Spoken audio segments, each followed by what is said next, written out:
Bismillahirrahmanirrahim. Assalamualaikum warahmatullahi wabarakatuh. Bismillah, alhamdulillah, wassalatu wassalamu ala rasulillah. Mudah-mudahan kita semuanya selalu berada di dalam rahmatnya Allah. Amin ya Allah ya rabbal alamin. Kali ini saya ingin membahas, ada yang bertanya kepada saya perihal gaya nih. Perihal gaya, gaya apa yang dia tanyakan itu perihal gaya 69. Dia bertanya apakah hal itu diperbolehkan di dalam fikih ataupun diharamkan. Sebelumnya mohon maaf sekali ya jika didengar akan apa yang saya jelaskan misalkan agak sedikit tabu begitu ya, karena saya membahas hal yang seperti inilah gitu, yang mana bagi sebagian orang mungkin hal ini cukup tabu didengar, tetapi jangan berpikir negatif karena apa yang saya sampaikan ini adalah dasar ilmu yang ingin saya sampaikan. Karena apapun itu ya, di dalam beribadah kita itu diatur oleh aturan agama ya, diatur oleh fikih, sehingga tidak ada kehamhaman lagi gitu bagi kita yang belum mengetahui apakah ini diperbolehkan atau tidaknya. Jadi sekali lagi ya, jangan berpikir negatif akan apa yang saya sampaikan ini ya. Apalagi kan saya ini wanita gitu ya, seolah mungkin agak kurang pantas lah kalau wanita berbicara hal seperti ini. Nah, jadi ada yang bertanya sekali lagi kepada saya, apakah diperbolehkan di dalam Islam jika suami istri itu melakukan hubungan seksualitas dengan menggunakan gaya 69? Jika yang udah berumah tangga lama mungkin udah pada paham ya apa itu gaya 69. Tapi jika ada yang belum paham, misalkan ada yang belum paham gaya 69 itu gimana sih gitu. Misalkan yang baru nikah gitu yang belum paham. Jadi gaya 69 itu adalah posisi sang suaminya di bawah tuh biasanya suaminya di bawah dan posisi sang istrinya itu di atas. Tapi tidak seperti itu juga sih terkadang. Jadi intinya dari gaya 69 itu adalah apakah boleh sang suami itu maaf-maaf sampai menjilati ataupun menghisap klitoris sang istrinya, dan ketika melakukan hubungan itu sebaliknya sang istri pun maaf sekali ya dengan bahasa yang saya sampaikan sampai mengulum Mr. P suaminya. Nah, itu adalah yang dikatakan dengan gaya 69. Jadi saling mencium, saling menghisap, saling menjilat di area vitalnya lah istilahnya seperti itu. Nah, apakah itu diperbolehkan atau diharamkan? Saya di sini berbicara tentang ilmu fikih, bukan ilmu akhlaknya ya. Sekali lagi saya tekankan, saya di sini adalah menjawab dari ulama fikih, bukan menurut perihal ilmu akhlaknya seperti itu. Nah, kalau di dalam ilmu fikih itu banyak ya sebetulnya saya temui di dalam beberapa kitab seperti itu, yang mana jumhurul ulama itu mayoritasnya membolehkan seperti itu. Dalil Al-Qur'annya kenapa dibolehkan tertera ada di dalam surat Al-Baqarah ya, pada ayat 223. A'udzubillahi minasyaitonirrajim. Nisa'ukum harthul lakum fa'tu harthakum anna syi'tum. Wallahu a'lam bil muradi. Jadi kan di lafaz itu dikatakan nisa'ukum. Nah, gitu kan?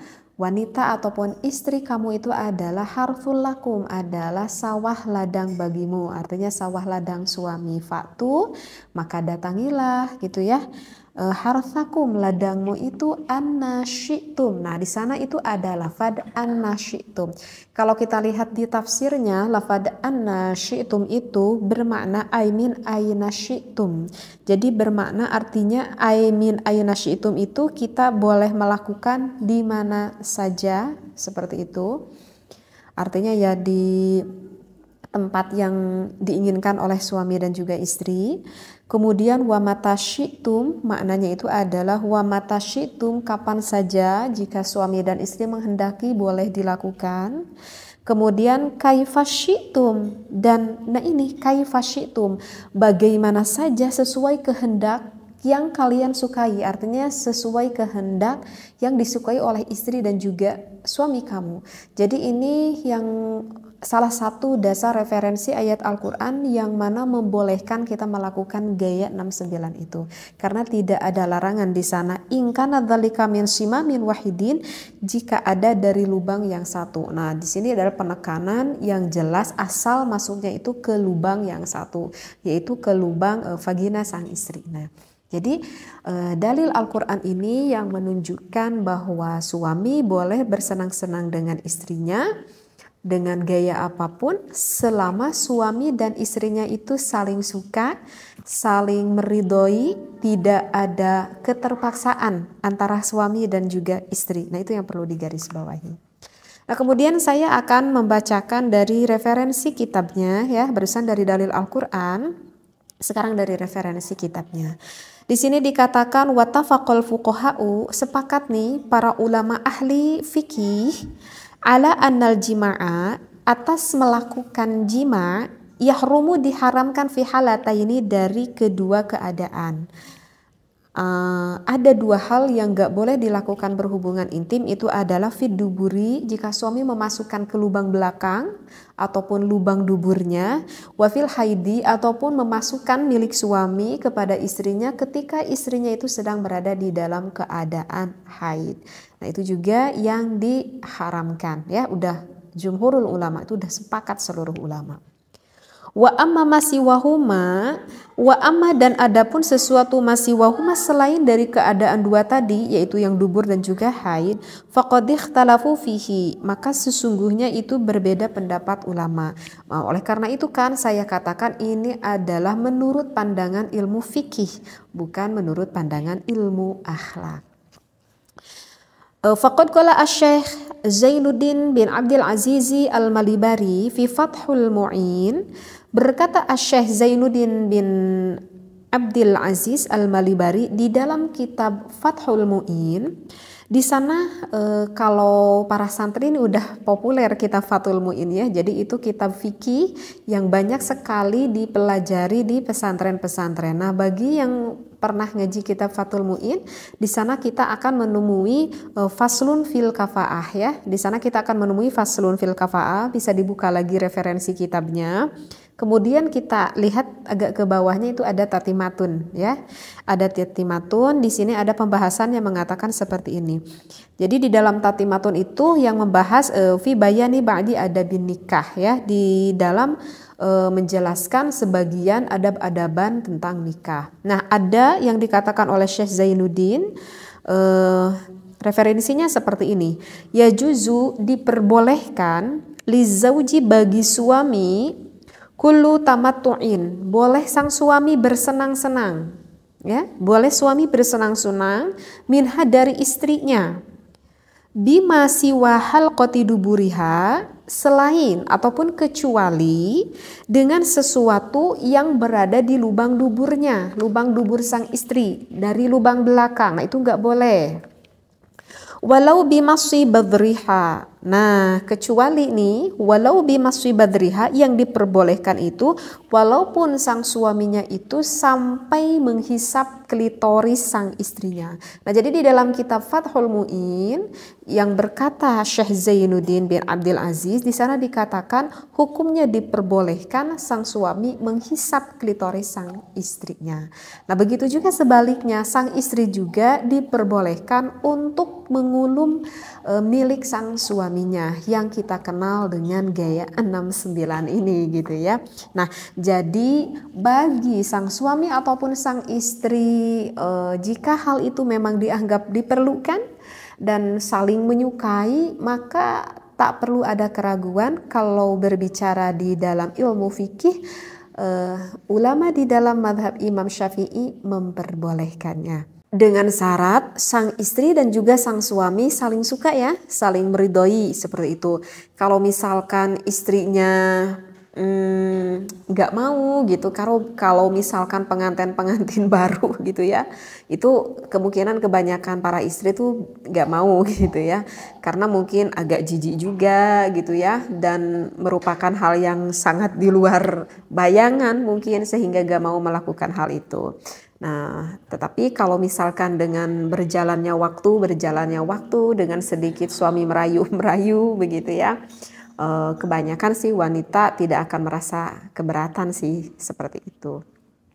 Nah, saya tidak tahu ya bagaimana yang dirasakan oleh suami dan juga istri Anda di rumah gitu ya.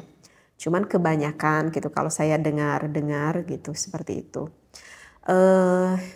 Cuman sih yang perlu diingat ya, di dalam berbagai gaya gitu ya, di dalam berbagai gaya ini sih sebetulnya ya memang tidak perlu diajarkan juga ya. Maksudnya tak perlu diajarkan karena dengan instingnya nanti suami istri juga sih akan memahami apa yang dia inginkan sebetulnya.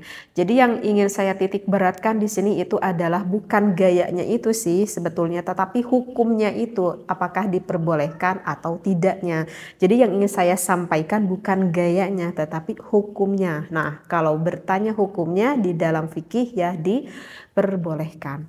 Dan harus diingat ya, wahai para suami dan juga istri, di dalam melakukan berhubungan seksualitas itu merupakan ibadah ya, itu merupakan ibadah bahkan yang besar sekali pahalanya. Jangan dikira ini bukan ibadah, ini adalah suatu ibadah yang besar sekali pahalanya dan banyak sekali kemanfaatannya. Yang namanya ibadah pasti itu akan diawali dengan yang baik, akan diakhiri dengan yang baik dan dilakukannya pun dengan yang baik pula. Kenapa saya berkata seperti ini? Udah saya terangkan barusan ya, bahwa untuk gaya-gaya hal seperti ini sebetulnya tidak perlu diajarkan gitu ya. Artinya yang baik ini adalah jangan sampai kita mengetahui akan posisi ini, gaya ini dari sesuatu yang diharamkan oleh Allah. Misalkan nih biar takut ada yang gak paham, misalkan pasangan suami istri mengetahui hal ini itu bukan dari instingnya ataupun bukan dari keinginan sang istrinya misalkan. Tetapi hal itu diketahui oleh suaminya itu misalkan, maaf ya, itu dikarenakan sang suaminya itu sebelumnya itu melihat dulu film porn gitu ya. Paham ya maksudnya film porn. Jadi kalau misalkan sang suami mengetahui ini dari film porn, berarti kan yang dia ketahuinya itu bukan dari hal yang positif. Artinya yang dia ketahui itu dari hal yang negatif. Maka itu tidak akan menjadikan sebuah ilmu. Dan apakah akan mendapatkan efek negatifnya? Iya, akan mendapatkan efek negatifnya. Karena terkadang ada yang bertanya juga kepada saya itu seperti ini, apakah boleh nih bagi suami istri karena agar menambah ilmu, dia berniatnya baik nih, ingin menambah ilmu, bagaimana sih gaya-gaya gitu ya, ataupun dia ingin mendapatkan gairah seksualitas dari sang suami dan sang istrinya, tapi aku lihatnya sama istri kok bareng-bareng gitu kayak kata suaminya. Apakah itu diperbolehkan atau tidak? Maka jawabannya itu adalah tidak diperbolehkan walaupun sang suami dan juga sang istri melihatnya bareng-bareng, walaupun punya niat, niatnya itu adalah baik karena ingin membangkitkan gairah syahwatnya, ataupun bertujuannya baik menurut dirinya karena ingin menambahkan ilmu menurut pemikirannya, tetapi itu adalah apa yang dia pikirkan itu adalah mencari dari hal yang diharamkan. Maka sesuatu yang dicari dari hal yang diharamkan oleh Allah, maka hasilnya pun nanti tidak akan baik. Berbeda dengan saya mengetahui misalkan posisi ini gitu ya, misalkan ataupun posisi yang lain, tetapi saya mengetahuinya itu adalah dari ulama, dari kitab. Saya dikaji ini waktu saya di pesantren gitu ya, saya dikaji gitu ya. Nah itu berbeda lagi, itu memang pure dari ilmu, bahkan itu akan mendapatkan keberkahan seperti itu ya. Jadi yang saya maksudkan memang hal seperti ini nanti dengan sendirinya para suami istri itu akan memahami dan mengetahui. Hanya saja yang harus kita ketahui adalah hukumnya itu. Apakah hukum yang kita lakukan ini betul atau tidak. Agar kita tidak terjerumus akan sesuatu yang diharamkan oleh Allah. Nah kalau misalkan kita gak boleh lihat dulu film foreign itu alasannya kenapa gitu ya. Karena kalau saya nerangkan sekarang nanti panjang lagi ya pembahasannya. Insya Allah nanti akan saya khusus membahas tentang hal itu ya. Jadi apa yang saya disampaikan sekali lagi mohon jangan berpikir negatif begitu ya, ambil positifnya, ambil ilmunya supaya kita tidak terjerumus akan apa yang tidak diridhoi oleh Allah Subhanahu wa taala. Wallahu a'lam wa billahi taufiq wal hidayah. Wassalamualaikum warahmatullahi wabarakatuh.